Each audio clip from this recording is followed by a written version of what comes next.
All right, y'all, let's talk about emotionally focused therapy. Um, this is talking more specifically about emotionally focused couple therapy. That's the most common application. There's also emotionally focused family therapy and emotionally focused individual therapy, so EFFT and EFIT. It's mostly known as emotionally focused therapy. All right, so we'll begin our exploration with emotionally focused couples therapy, often referred to as EFT. EFT is one of the most widely researched and empirically supported. Oh, sorry, y'all. Forgot that there's transitions like this. Models for treating relationship distress. It integrates two major theoretical traditions: the experiential or humanistic approach, which emphasizes emotion and authentic experience, and the systemic or interactional approach, which focuses on relational patterns between people. EFT views distress as something that happens between partners, not within individuals, and it sees emotion as the key to understanding and transforming these relational patterns. Couples typically come to therapy caught in repetitive negative cycles, such as one partner pursuing while the other withdraws. EFT helps partners access the deeper attachment needs and fears beneath those patterns and restructure their interactions to create closeness and security. All right. I think that's it on this. Okay, EFT shares its roots with the humanistic therapies such as Carl Rogers' person-centered approach and the Gestalt tradition. These models emphasize that the therapeutic relationship itself is inherently healing and that growth occurs when clients feel accepted, validated, and emotionally safe. From this lens, the EFT therapist aims to create a deeply empathic and egalitarian alliance. Rather than being an expert who analyzes from a distance, the therapist joins with each partner in a process of discovery. EFT assumes that people have an innate capacity to make creative, healthy choices when given the opportunity to feel safe and understood. Our role as therapists is to foster those conditions, to create a space where vulnerability can emerge and connection can be restored.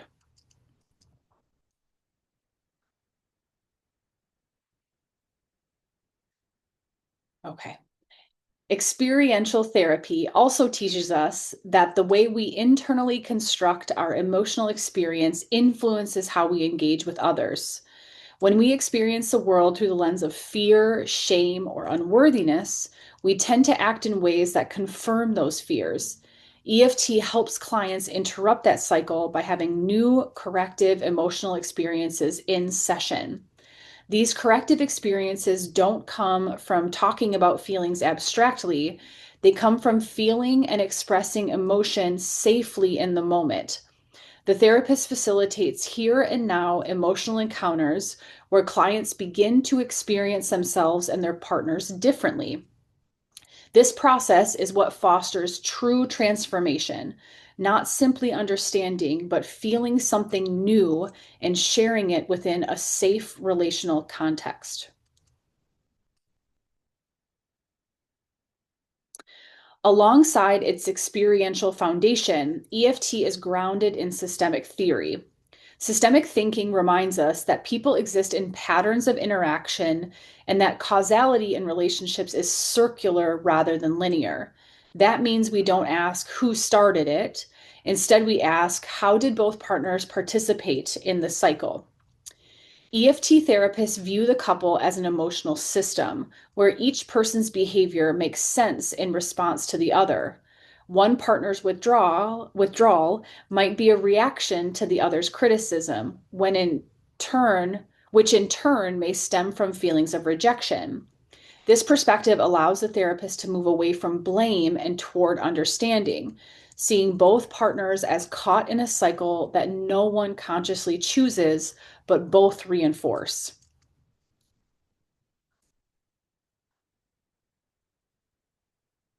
Systemic theory also highlights the concept of homeostasis, the system's natural tendency to maintain balance. Even dysfunctional patterns often serve this purpose, keeping the relationship predictable even when it's painful. The therapist's task is to interrupt these rigid, repetitive interactions so that new, healthier patterns can emerge. In EFT, we assume that all behavior in relationships is communicative. Whether a partner withdraws, criticizes, yells, or shuts down, those actions communicate emotional needs and fears. By reframing behavior as communication rather than pathology, we help partners begin to understand each other's actions as expressions of longing or protection rather than as attacks.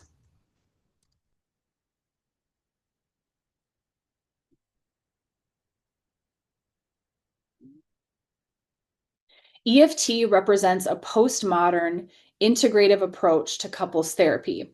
It combines empirical rigor with relational depth, and it is both time limited and highly effective. Because it's grounded in universal emotional processes, it's been successfully applied across diverse cultures and relationship types. EFT also aligns with feminist therapy principles. Both emphasize collaboration, relational equality, and empowerment through vulnerability. EFT reframes dependency, often viewed as a weakness, as a natural and healthy human need.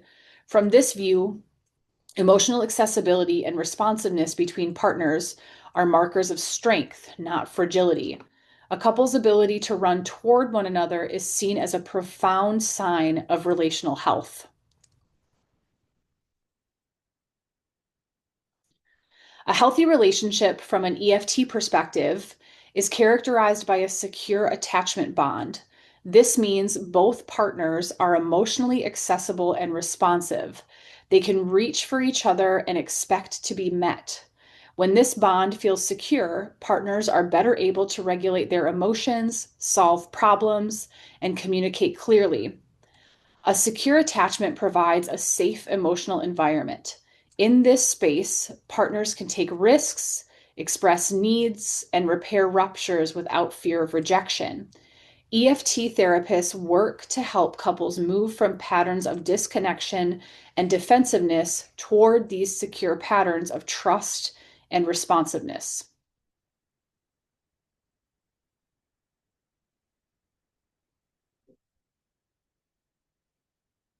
Attachment theory tells us that drive for connection is an innate survival mechanism. From infancy through adulthood, our brains are wired to seek proximity and emotional safety with significant others. In adult romantic relationships, the partner becomes both a safe haven in times of stress and a secure base from which we can explore the world. EFT normalizes dependency in adult relationships. Rather than pathologizing closeness, EFT sees it as essential to thriving. A secure bond allows partners to hold two key beliefs: that others are dependable and trustworthy, and that they themselves are lovable and deserving of care. When those beliefs are shaken, distress follows, and the work of therapy becomes repairing the emotional trust.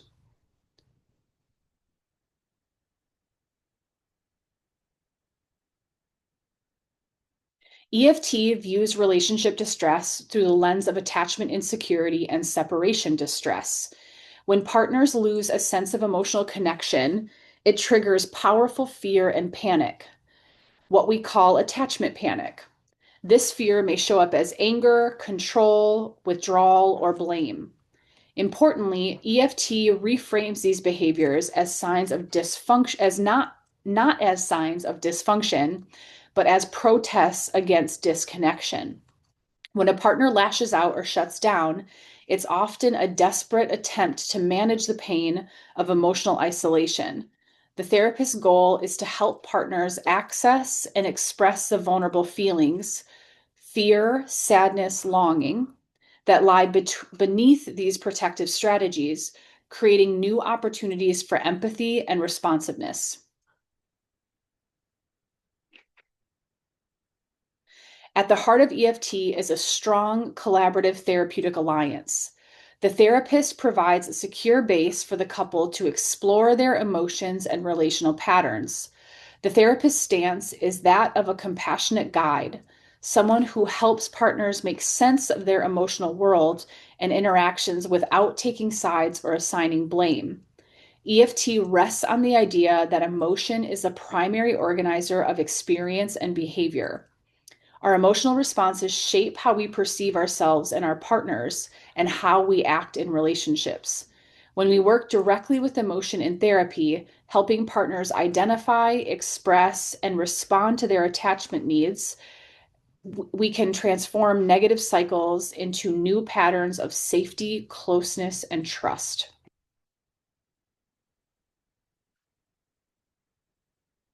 EFT assumes that attachment needs are fundamentally healthy and adaptive. Wanting closeness, reassurance, and responsiveness from a partner is not weakness, it is part of being human. Problems arise not because of these needs, but because of the ways they are expressed when safety is threatened. For instance, one partner may criticize or demand attention when they fear disconnection, while the other withdraws to protect themselves from perceived rejection or failure. These two strategies reinforce each other in a painful feedback loop. The more one pursues, the more the other feels threatened, or the more the other retreats. The therapist's role is to help partners see this cycle for what it is, an expression of longing for safety and connection, and to de escalate it. EFT teaches that affect and interaction are inseparable. Our emotions influence how we behave with our partners, and our interactions reinforce how we feel. Change begins when the therapist helps the couple interrupt this negative loop and create a sense of safety that allows new emotional responses to emerge. In EFT, meaningful change doesn't happen through intellectual insight or rational problem solving alone. It happens through new emotional experience that occur in the present within the therapy room. The client, therefore, is not either individual partner, but the relationship itself, the emotional bond they share. Through the therapist's guidance, partners learn to recognize their deeper emotion and attachment needs, share them openly, and respond to each other in new ways. When one partner reaches out with vulnerability and the other partner responds with empathy, the couple experiences what EFT calls a bonding event. These moments redefine the emotional landscape of the relationship and begin to replace the old patterns of fear and distance with new ones grounded in safety and responsiveness. The process of change in EFT is structured and intentional. It unfolds through three overarching stages that include 9 distinct steps. These stages guide the therapist in moving couples from conflict and emotional disconnection toward engagement, bonding, and integration. The first stage focuses on de escalation, helping the couple understand and step outside of their negative cycle. The second stage involves restructuring interactions, guiding patterns to express vulnerability or vulnerable emotions and needs, and to respond to one another in new healing ways.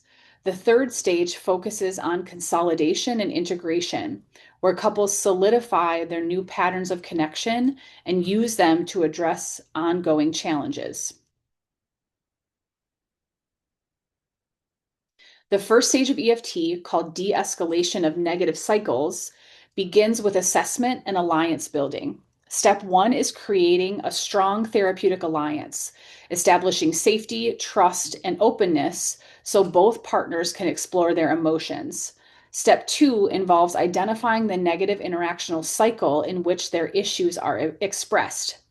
This is often where we see patterns like pursue, withdraw, criticize, defend, or attack, retreat. The therapist helps both partners begin to see this cycle as the real problem, not one another. The goal is to externalize this cycle so it becomes the shared enemy the couple can face together. Once the cycle is identified, step three involves helping each partner access and articulate the unacknowledged emotions underlying their positions in the cycle. A partner who seems angry may actually be afraid of rejection. One who withdraws may feel shame or helplessness. The therapist uses empathy and reflection to bring these emotions into awareness. Step 4 reframes the problem in terms of the negative cycle, the underlying emotions, and the unmet attachment needs driving them. When partners begin to see that their behaviors make sense in the context of fear and longing, defensiveness softens and empathy begins to grow. The couple starts to view the cycle as the pattern that deprives both of emotional security, a shared challenge rather than a personal failing. The second stage is called changing interactional positions. Step 5 focuses on helping partners identify and express disowned or hidden attachment emotions. Those tender, vulnerable parts of the self that may have been suppressed to avoid hurt. For example, a partner who appears angry might discover a deep sadness or fear of being unworthy of love. As these emotions surface, the therapist supports the partner in integrating these new experiences into the relationship. Step 6 involves promoting acceptance of the partner's emotional experience. When one partner risks vulnerability and the other receives it with compassion rather than defensiveness, a new type of emotional engagement begins to form. Oops. Step 7 deepens this process by helping partners express their attachment needs and longings directly to one another. These moments of open expression, often referred to as bonding events, redefine the emotional connection in the relationship. For instance, one partner might be able to say, "When I feel you pull away, I get scared that I don't matter. I need to know you're here." And the other might respond, "I didn't realize how much that affected you. I pull back because I feel like I'm failing you, but I do want to be close." In these moments, couples experience emotional engagement that reshapes their bond in profound and lasting ways. The third and final stage of EFT is consolidation and integration. Step 8 focuses on helping couples develop new solutions to old relational patterns, now approached from a place of security and empathy rather than fear or defensiveness. Step 9 consolidates these new positions and cycles of interaction, reinforcing the couple's ability to maintain their connection outside therapy. Partners learn to recognize when they're slipping back into old patterns and use their new communication skills to restore emotional safety. The relationship becomes a more secure base for both individuals to grow and thrive. EFT uses a consistent set of interventions designed to access and restructure the emotional experience. These include reflecting emotional experience, validating each partner's perspective, using evocative responding, heightening emotion, and employing empathic conjecture. Each intervention serves to deepen emotional processing and promote new ways of connecting. For example, reflection helps partners slow down and notice what they're feeling in the moment. Validation affirms that their feelings make sense, and heightening helps them experience emotions more fully and express them in a way their partner can understand. Restructuring interventions take this work a step further. The therapist tracks the couple's interaction in real time, reflects what's happening between them, and reframes these exchanges in the context of an attachment cycle. The therapist may then use enactments, inviting partners to express their new emotional responses directly to one another. These enactments are powerful because they move insight into experience. Rather than talking about being disconnected, partners actually practice turning toward one another in new ways. Over time, these moments of emotional risk taking and responsiveness build the foundation for lasting change and secure connection. Oops, sorry, y'all. Reflection and validation are among the most fundamental interventions in EFT. Reflection involves the therapist mirroring or summarizing what a client says, but doing so in a way that heightens emotional awareness and deepens understanding. It's not just parroting back content, it's attuning to the emotional meaning behind the words. Validation complements this by affirming that each partner's feelings make sense given their experience. Many clients come to therapy feeling misunderstood or dismissed. Reflection and validation help them feel seen and heard. Together, these interventions communicate acceptance and empathy, creating safety for deeper emotional exploration. In EFT, the goal of reflection and validation is twofold. First, to focus attention on emerging emotions, and second, to differentiate one partner's internal experience from the other's intent or character. For example, a partner may feel unloved, but that doesn't mean the other is unloving. Clarifying this distinction helps reduce defensiveness and opens space for connection. Here's an example of how reflection and validation might sound in session. A therapist might say, "So, help me understand, Ellen. What you're saying to Peter is that you don't see signs that he wants you or misses you. What you feel instead is that you're never enough, that you disappoint him, that you're being judged and found wanting. You feel defeated and deflated. Is that it?" This kind of reflection captures the emotional essence of the client's experience while inviting confirmation or correction. Notice that the therapist's tone is curious and compassionate, not analytical. The goal is not to interpret, but to understand, allowing the client to feel genuinely recognized. Here's another example. "I think I understand.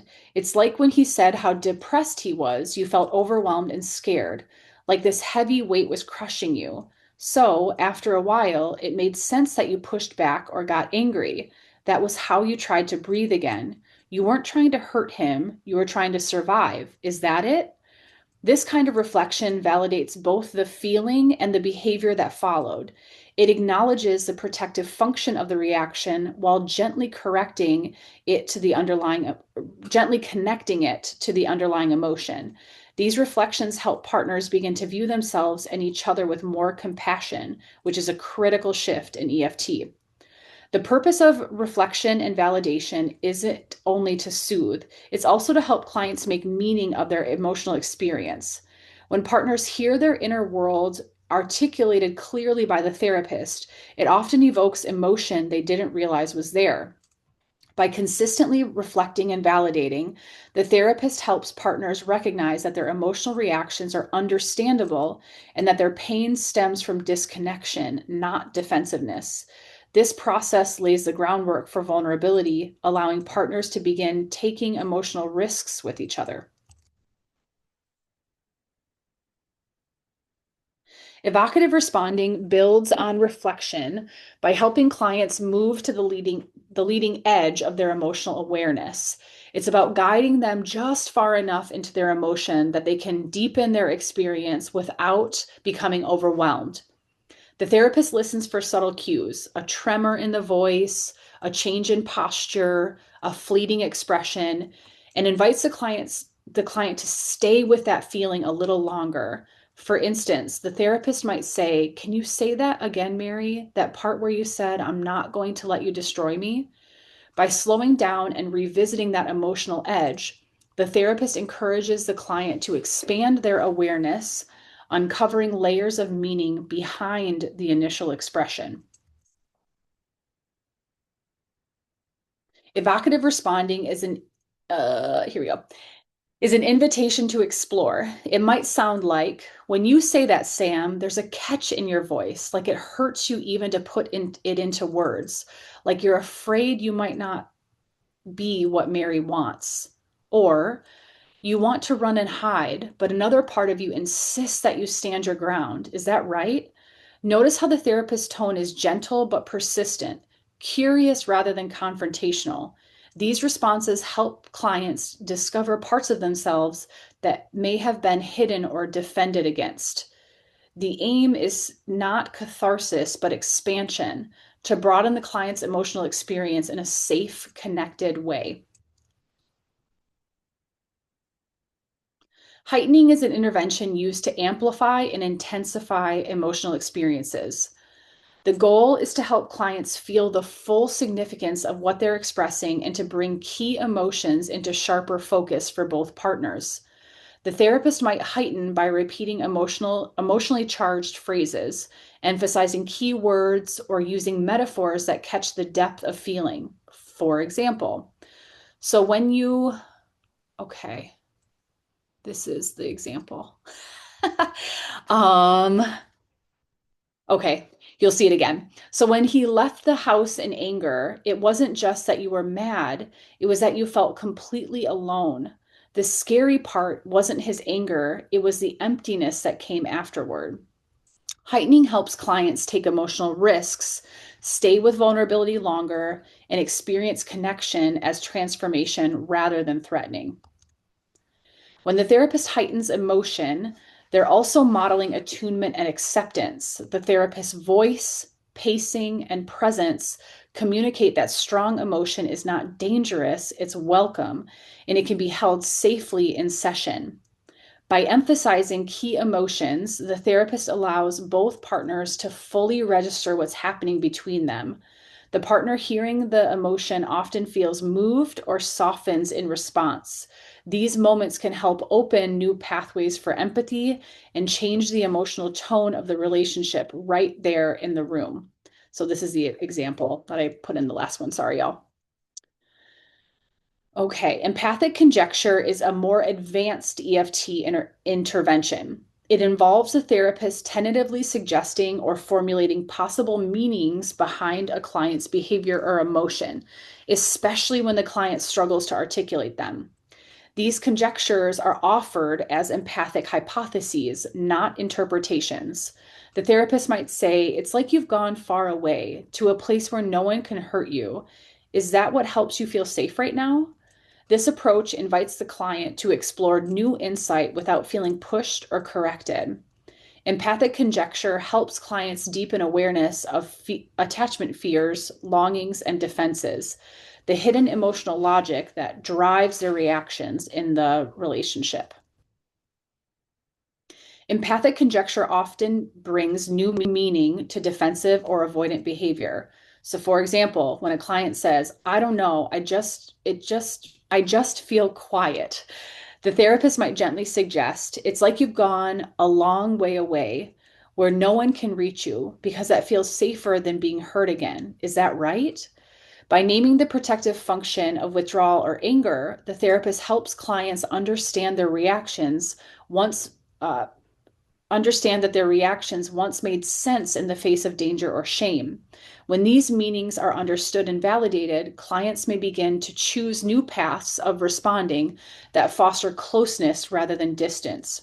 Empathic conjecture is powerful because it gives voice to what's implicit, the fears and needs that have never been fully expressed, and in doing so, opens the door for healing connection.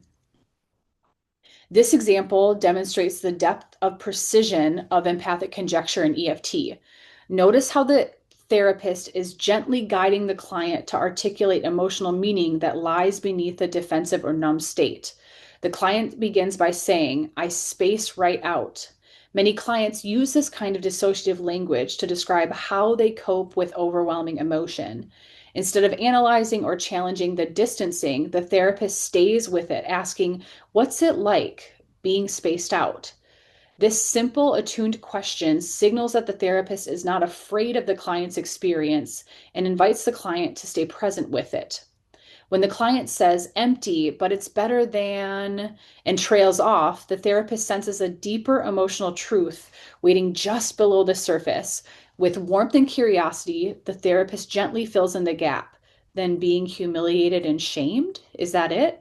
This conjecture, a tentative empathic hypothesis, it's offered softly as an invitation rather than an interpretation. When the client confirms, "Yes, he laughed at me," the therapist deepens the emotional connection even further. "Like you didn't matter. Your longing didn't matter. Like you were nothing, yes?" Here, the therapist is naming the client's most painful attachment fear, being unworthy of care and dismissed in their need for connection. In moments like this, empathic conjecture helps clients move from vague discomfort to explicit emotional awareness. The therapist's tone, pacing, and empathy make it safe for the client to contact feelings of shame and rejection that might otherwise remain buried. By staying with the pain and giving it language, the therapist transforms it from an isolating experience to one that can be witnessed and held, a critical step toward healing attachment wounds. This kind of work illustrates why EFT is such a powerful approach. The therapist isn't simply observing emotion, they're participating in it, helping clients organize and express their inner world in a way that invites comfort, responsiveness, and ultimately connection. Empathic conjecture continues as a gentle but transformative process. The therapist offers meaning in a way that helps clients integrate experiences of pain, shame, and longing into a coherent emotional narrative. For example, the client may say, "I won't plead and beg. He'll wait a long time for that." The client might respond, "You'll go where he can't find you. And in that way, you protect yourself from humiliation. It's lonely, but at least you stay intact. Is that right?" This conjecture reframes defensive withdrawal as a self-protective strategy born from deep pain. Instead of shaming clients for shutting down, the therapist helps them see how these patterns develop to keep them safe. In doing so, the therapist invites compassion and curiosity, both for self and for the partner. When empathic conjecture is done successfully or skillfully, it expands clients' awareness of their emotional world, allowing them to connect to softer, more vulnerable feelings beneath the surface. These insights often catalyze the emotional shifts that can lead to connection and repair.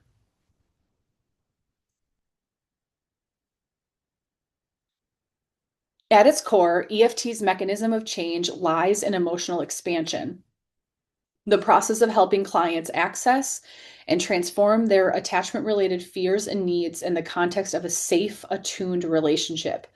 When partners begin to experience their emotions differently, especially their attachment fears, they also begin to relate to one another differently.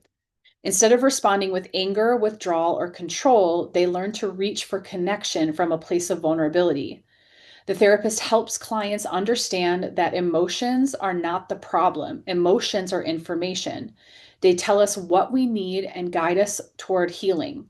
By engaging with emotion, clients learn to communicate needs directly and to respond to each other's needs with empathy and reassurance.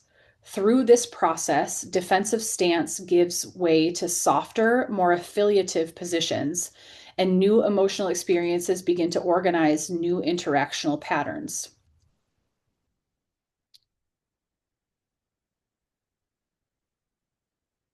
In successful EFT sessions, we often witness what's known as softening, a moment when one partner moves from self protection to open vulnerability. The other partner, seeing this vulnerability, often responds with empathy instead of defensiveness. These moments mark the beginning of a new cycle toward connection, a new emotional pattern, one of safety, responsiveness, and care, starts to replace the old, reactive one. Change in EFT is not simply behavioral, it's experiential and relational. Partners begin to see themselves and each other through a new lens, not as enemies or threats, but as two people longing for closeness and understanding. As the shift unfolds, both partners develop new internal models for self and other.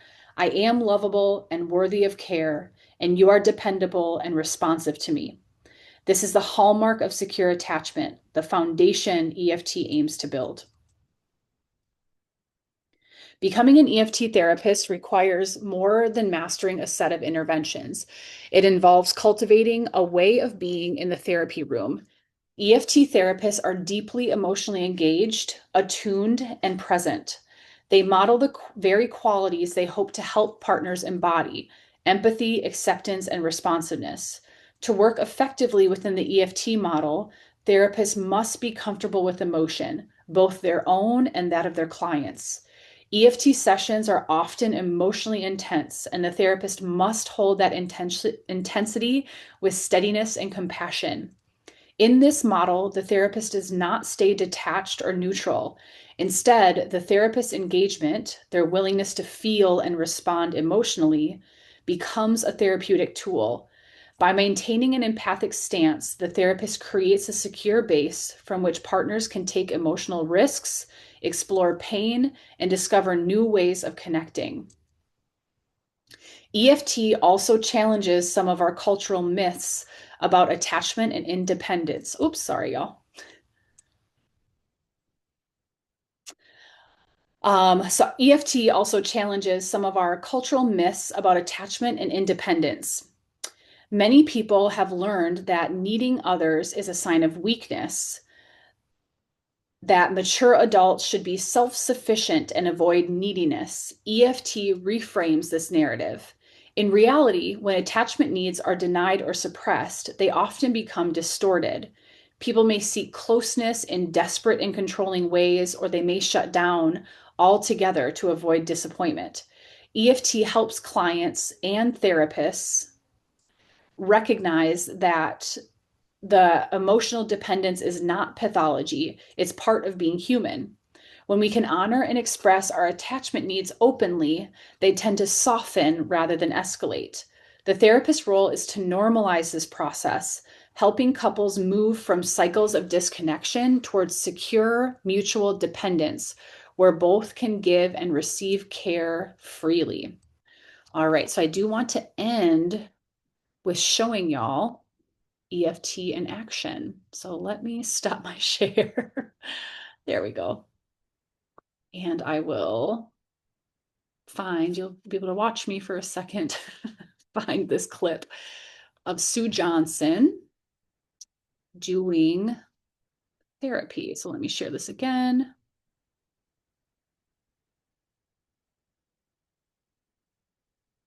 Okay, let me maximize this.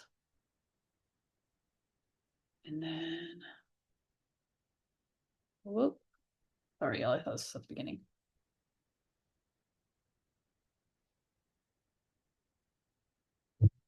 I don't even need a who's right. I don't need to always be right. I would just like to be heard. I'm sorry. I hear that you feel that way, Rhea. I don't mean it to be like that. I love you. That would be okay. I don't need to hear everything I said is right. I don't really agree with you, Rhea, but I hear what you're saying. So, And I love you. And I don't know what to do now, so I gotta go. right, so you help me. You're saying something incredibly powerful to this man. Okay. What you're saying to him, if I'm hearing you right, is you're saying to him, Matt, I don't need you to be perfect. I don't need to be right. I don't need you to be right. I don't need you to fix it right this I second. don't need you to fix it. It's okay for me to be disappointed sometimes. I just need to know that I'm important to you and you can reach for me. That's all I need to know. I'm sorry you're upset, Rhea, and What I'm doing here is outlining and going and reflecting her attachment hurts, her attachment needs and longings, and listening to her. My assumption is validating her, reflecting her feelings, helps calm her down, and be able to come more into the moment and stay with the present process. I'm sorry you're upset, Rhea, and I love you. Yeah, I'm Something sorry. like I that. care about how you feel. I care that you're hurt. I don't mean it to sound And like even that. though we're getting caught in this dreadful dance here, I love you. You need reassurance. Yeah? That's what you're Yes. telling him? Yes.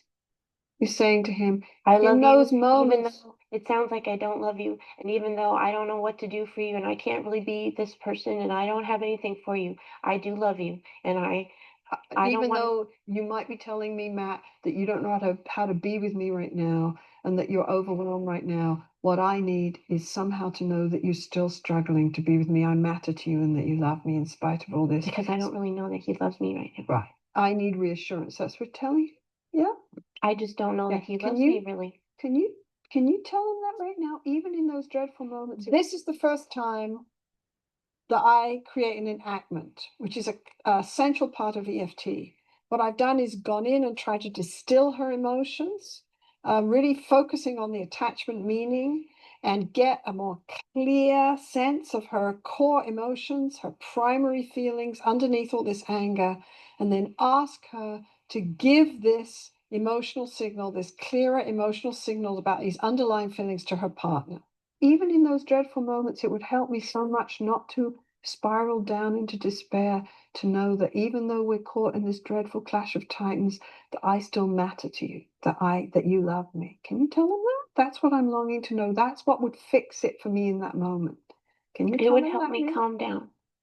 And it would help me stop trying to be right or to make my point to you if you could just Reassure me. somehow reassure me and tell me that you love me. Or make some gesture that would just, Reach for me, yeah?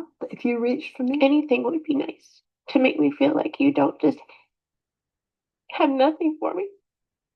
right. I hear what you're saying. I hear that. My immediate reaction is nobody's doing that for me, and I'm putting forth one more effort. My finger is in the dam and the water is lapping over, Yeah. and I got to do one more thing. All right, y'all, that's all I have for you on EFT. Bipolar disorder versus borderline personality disorder.